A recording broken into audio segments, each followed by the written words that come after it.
श्रीभगवती स्तोत्रम्। जय भगवती देवी नमो वरदे। जय पाप विनाशिनी बहुफल दे। जय शुंभ निशुंभ कपाल धरे।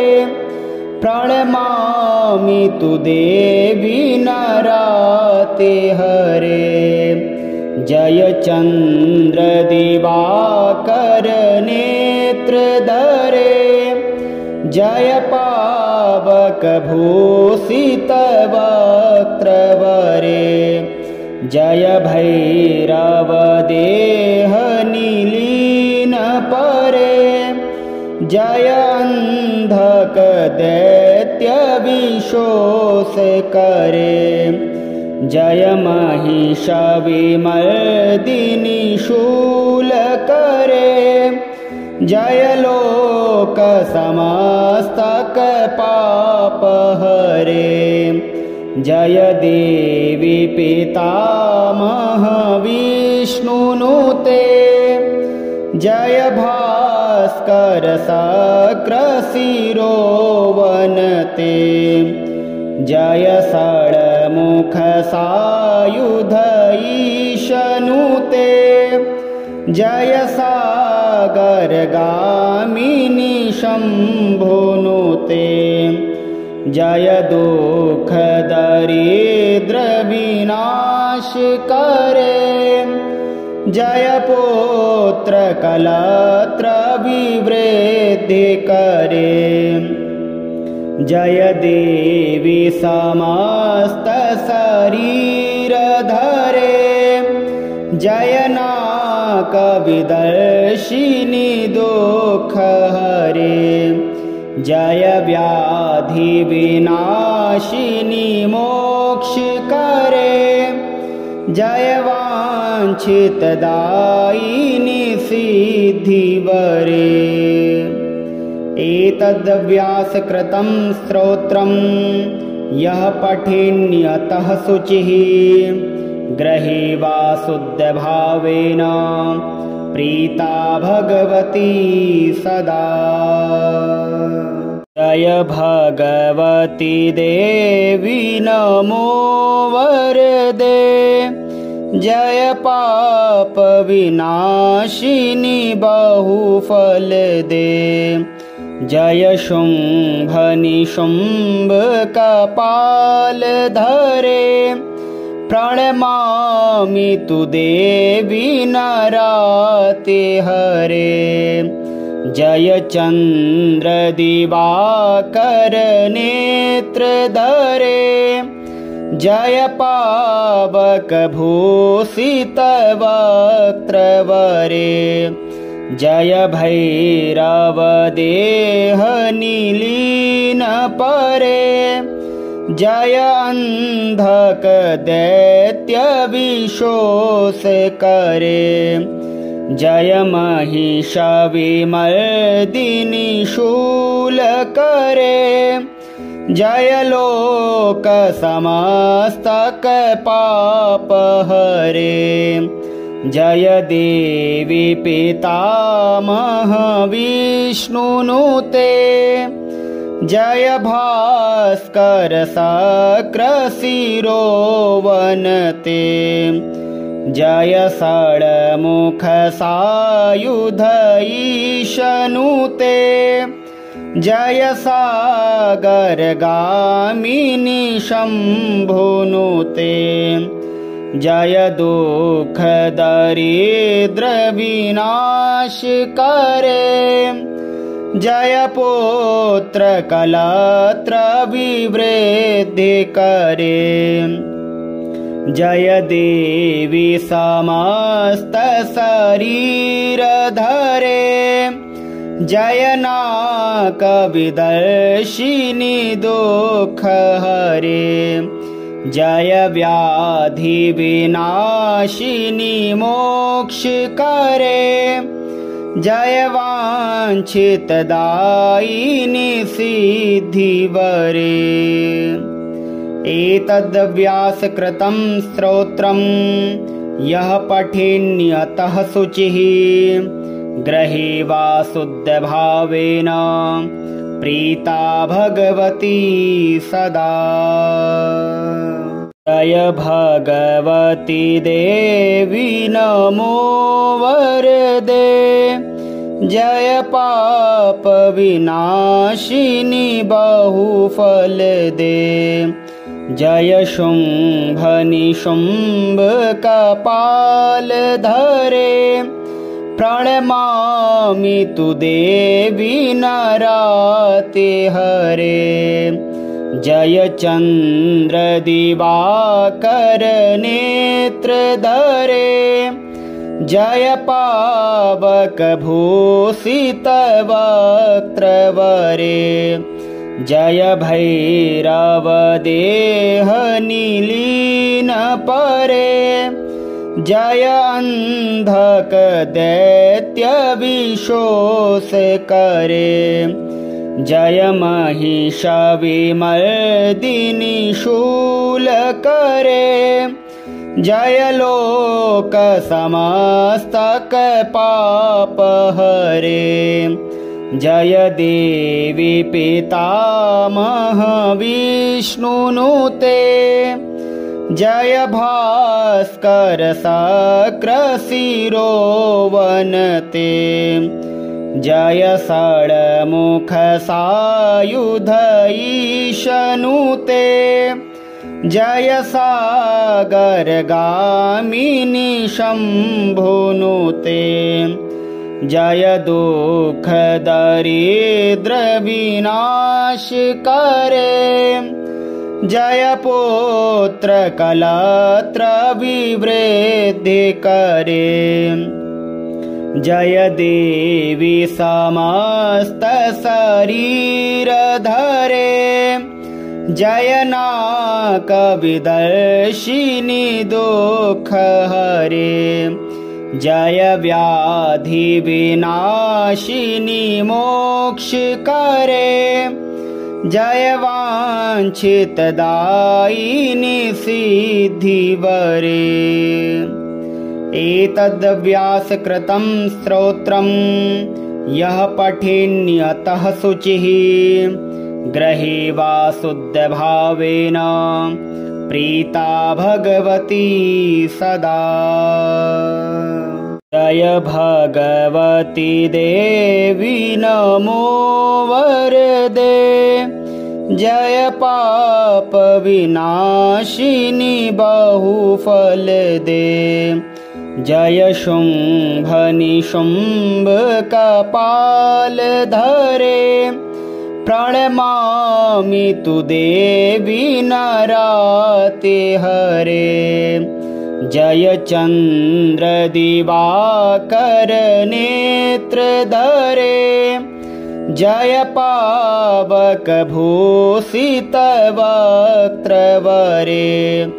जय भैरव देह नीलीन परे, जय अंधक दैत्य विशोष करे। जय महिष विमर्दिनी शूल करे, जय लोक समस्तक पाप हरे। जय देवी पितामह विष्णुनुते, जय भास्कर शक्र शिरोवनते।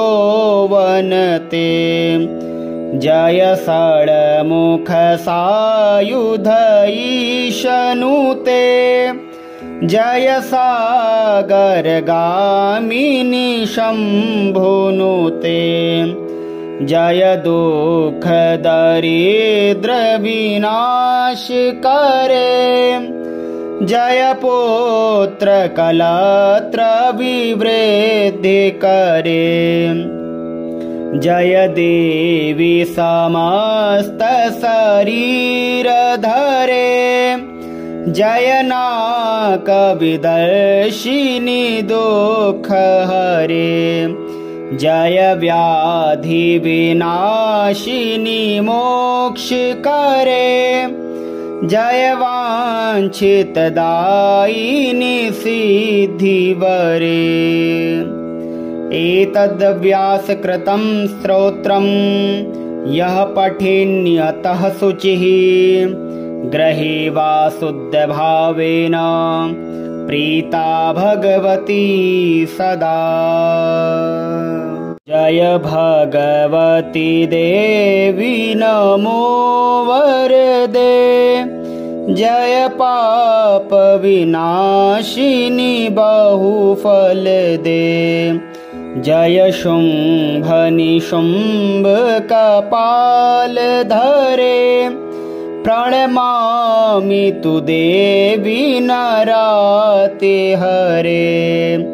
जय चंद्र दिवाकर नेत्र धरे, जय पावक भूषित वक्त्र वरे, जय भैरव देह निलीन परे, जय अंधक दैत्य विशोष करे, जय महिष विमर्दिनी शूल करे, जय लोक समस्तक पाप हरे, जय देवी पितामह विष्णुनुते, जय भास्कर शक्र शिरोवनते, जय षड्मुख सायुध ईशनुते, जय सागर गामिनी शंभुनुते, जय दुख दरिद्र विनाश करे, जय पुत्र कलत्र विवृद्धि करे, जय देवी समस्त शरीर धरे, जय नाक विदर्शिनी दुख हरे, जय व्याधि विनाशिनी मोक्ष करे, जय वांछित दायिनी सिद्धि वरे।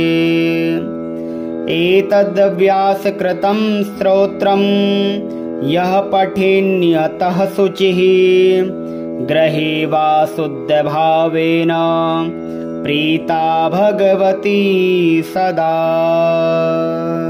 जय भगवती देवी नमो वरदे, जय पाप विनाशिनी बहुफल दे, जय शुंभ निशुंभ कपाल धरे, प्रणमामि तु देवी नराते हरे, जय चंद्र दिवाकर नेत्र धरे, जय पावक भूषित वक्त्र वरे, जय भैरव देह निलीन परे, जय अंधक दैत्य विशोष करे, जय महिष विमर्दिनी शूल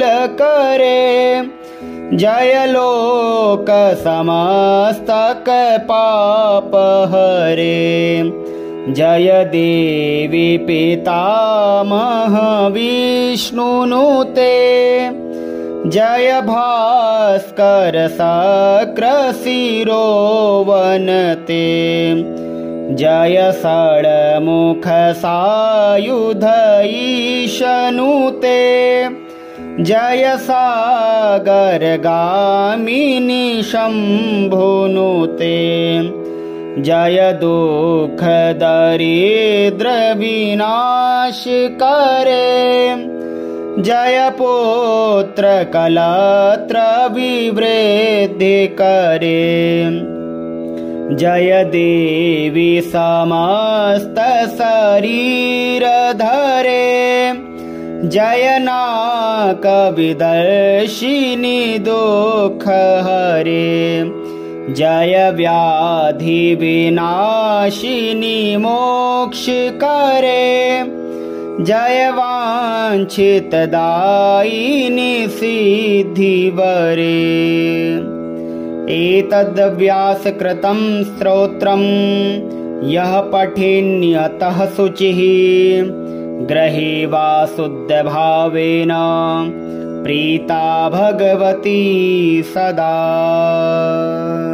जय भगवती देवी नमो वरदे जय पाप विनाशिनी बहुफल दे जय शुंभ निशुंभ कपाल धरे प्रणमामि तु देवी नराते हरे जय चंद्र दिवाकर नेत्र धरे जय पावक भूषित वक्त्र वरे जय भैरव देह नीलीन परे जय अंधक दैत्य विशोष करे जय महिष विमर्दिनी शूल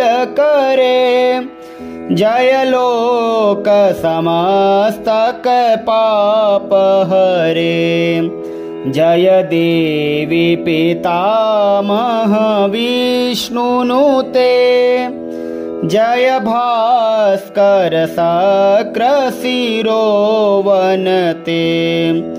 जय षड्मुख सायुध ईशनुते जय सागर गामिनी शंभुनुते जय दुख दरिद्र विनाश करे जय पुत्र कलत्र विवृद्धि करे जय देवी समस्त शरीर धरे जय नाक विदर्शिनी दुख हरे जय व्याधि विनाशिनी मोक्ष करे जय वांछित दायिनी सिद्धि वरे एतद् व्यासकृतं स्तोत्रम्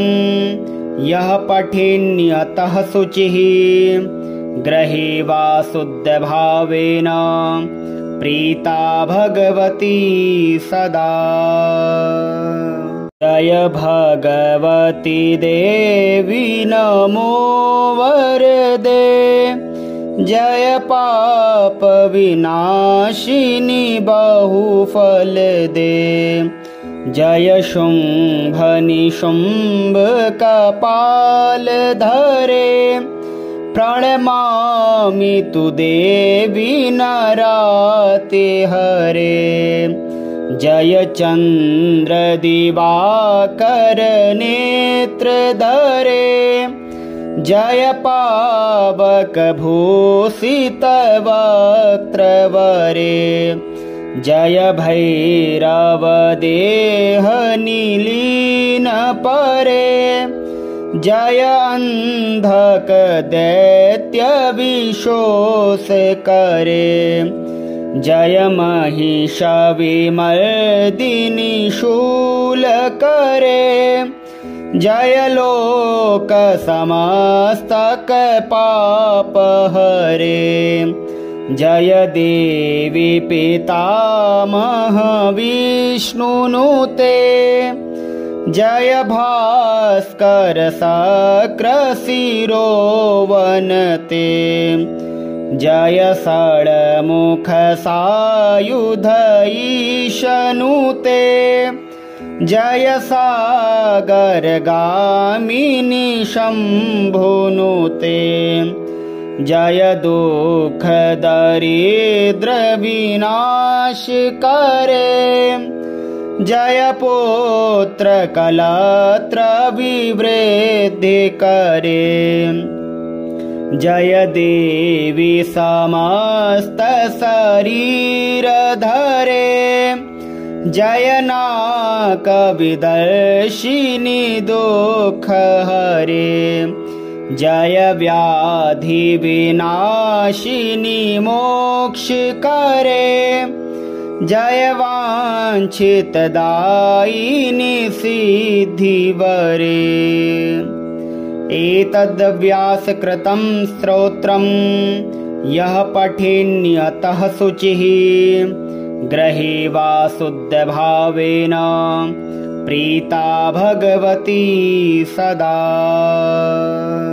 जय भगवती देवी नमो वरदे, जय पाप विनाशिनी बहुफल दे, जय शुंभ निशुंभ कपाल धरे, प्रणमामि तु देवी नराते हरे, जय चंद्र दिवाकर नेत्र धरे, जय पावक भूषित वक्त्र वरे, जय भैरव देह निलीन परे, जय अंधक दैत्य विशोष करे, जय महिष विमर्दिनी शूल करे, जय लोक समस्तक पाप हरे, जय देवी पितामह विष्णुनुते, जय भास्कर शक्र शिरोवनते, जय षड्मुख सायुध ईशनुते, जय सागर गामिनी शंभुनुते, जय दुख दरिद्र विनाश करे, जय पुत्र कलत्र विवृद्धि करे, जय देवी समस्त शरीर धरे, जय नाक विदर्शिनी दुख हरे, जय व्याधि विनाशिनी मोक्ष करे, जय वांछित दायिनी सिद्धि वरे। एतद् व्यासकृतं स्तोत्रम् यः पठेन्यतः शुचिः गृहे वा शुद्धभावेन प्रीता भगवती सदा। जय भगवती देवी नमो वरदे, जय पाप विनाशिनी बहुफल दे, जय शुंभ निशुंभ कपाल धरे, प्रणमामि तु देवी नराते हरे, जय चंद्र दिवाकर नेत्र धरे, जय पावक भूषित वक्त्र वरे, जय भैरव देह निलीन परे, जय अंधक दैत्य विशोष करे, जय महिष विमर्दिनी शूल करे, जय लोक समस्तक पाप हरे, जय देवी पितामह विष्णुनुते, जय भास्कर शक्र शिरोवनते, जय षड्मुख सायुध ईशनुते जय सागरगामिनी शम्भुनुते जय दुःख दरिद्र विनाश करे जय पुत्र कलत्र विवृद्धि करे जय देवी समस्त शरीर धरे जय नाक विदर्शिनी दुःख हरे जय व्याधि विनाशिनी मोक्ष करे जय वांछित दायिनी सिद्धि वरे एतद्व्यास कृतं स्तोत्रम् यः पठेन्यतः शुचिः गृहे वा शुद्धभावेन प्रीता भगवती सदा।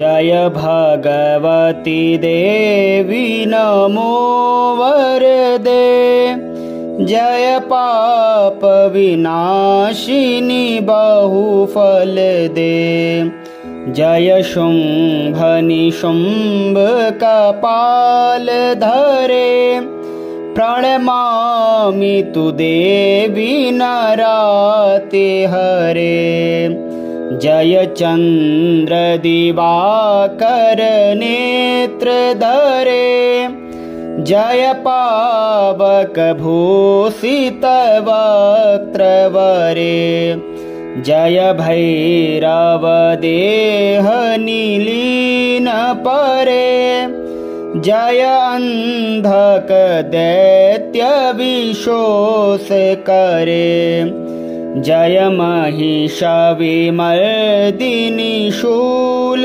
करे जय लोक समस्तक पाप हरे जय देवी पितामह विष्णुनुते जय भास्कर शक्र शिरोवनते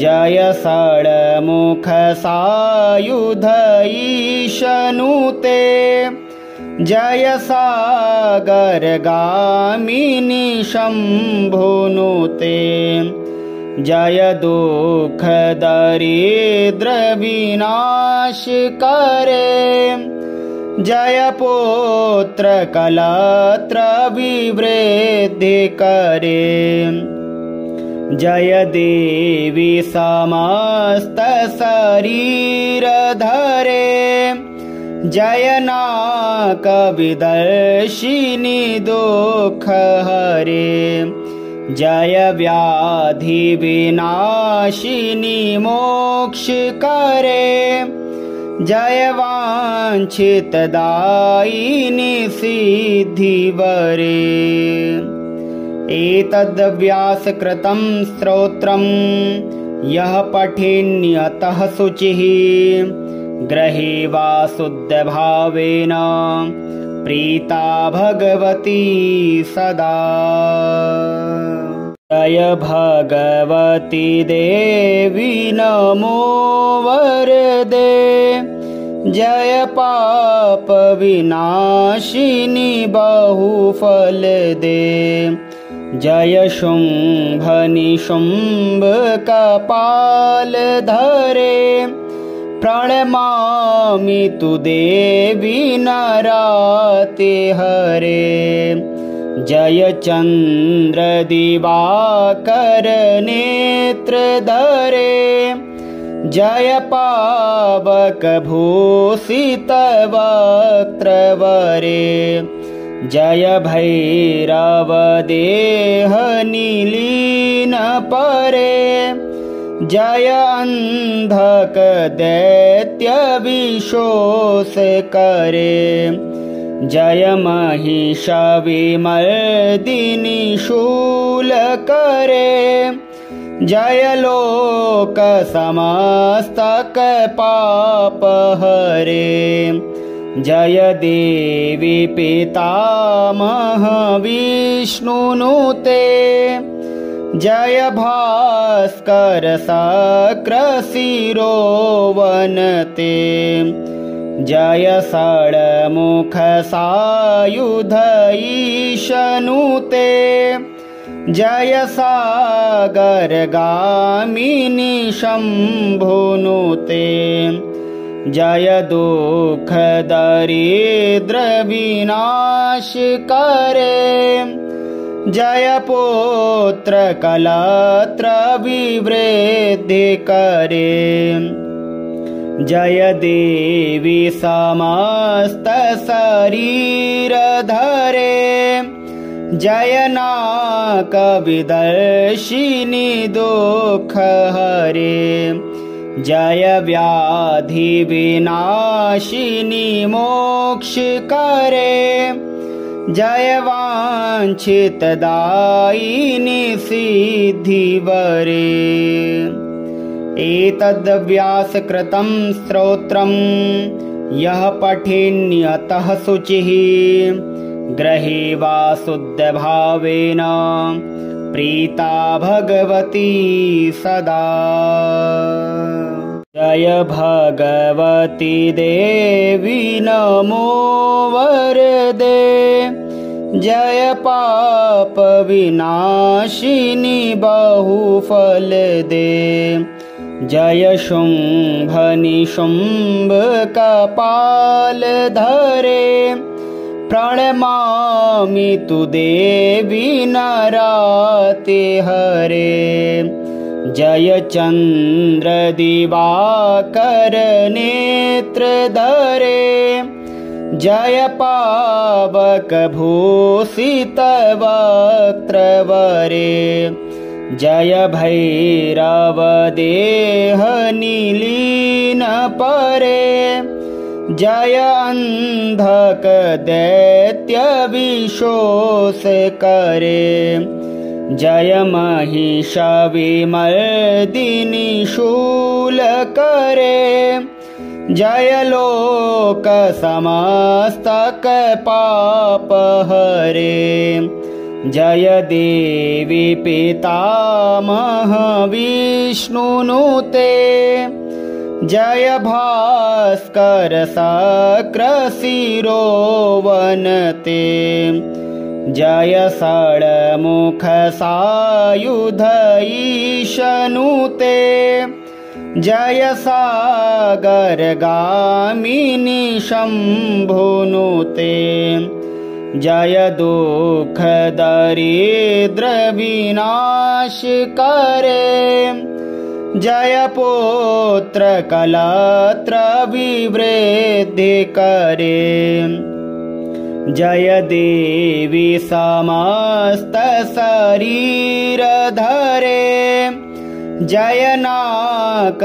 विदर्शिनी दुख हरे जय व्याधि विनाशिनी मोक्ष करे जय वांछित दायिनी सिद्धि वरे एतद् व्यासकृतं स्तोत्रम् यः पठेन्यतः शुचिः ग्रहे वा शुद्धभावेन प्रीता भगवती सदा।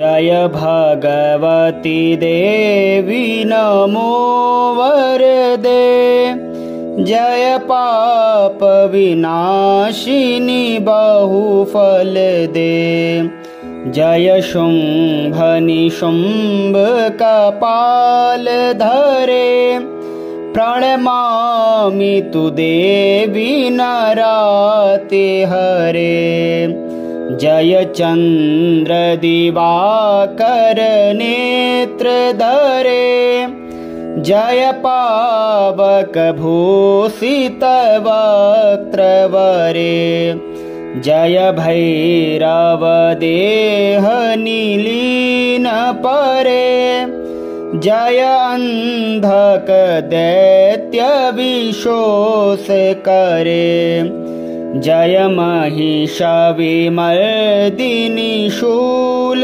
करे जय लोक समस्तक पाप हरे। जय देवी पितामह विष्णुनुते। जय भास्कर शक्र शिरोवनते। जय षड्मुख सायुध ईशनुते। जय सागर गामिनी शंभुनुते।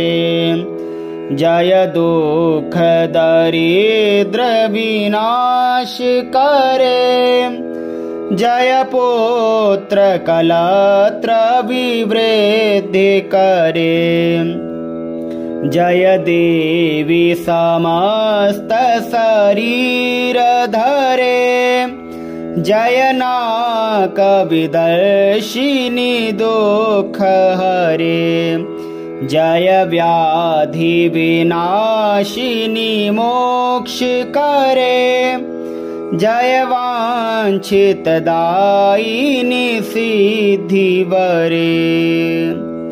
एतद् व्यासकृतं स्तोत्रं यः पठेन्यतः शुचिः गृहे वा शुद्धभावेन प्रीता भगवती सदा। जय भगवती देवी नमो वरदे। जय पाप विनाशिनी बहुफल दे। जय शुंभ निशुंभ कपाल धरे। प्रणमामि तु देवी नराते हरे। जय चंद्र दिवाकर नेत्र धरे। जय पावक भूषित वक्त्र वरे। जय भैरव देह निलीन परे। जय अंधक दैत्य विशोष करे। जय महिष विमर्दिनी शूल करे। जय लोक समस्तक पाप हरे। जय देवी पितामह विष्णुनुते। जय भास्कर शक्र शिरोवनते। जय षड्मुख सायुध ईशनुते। जय सागर गामिनी शंभुनुते। जय दुख दरिद्र विनाश करे। जय पुत्र कलत्र विवृद्धि करे। जय देवी समस्त शरीर धरे। जय नाक विदर्शिनी दुख हरे।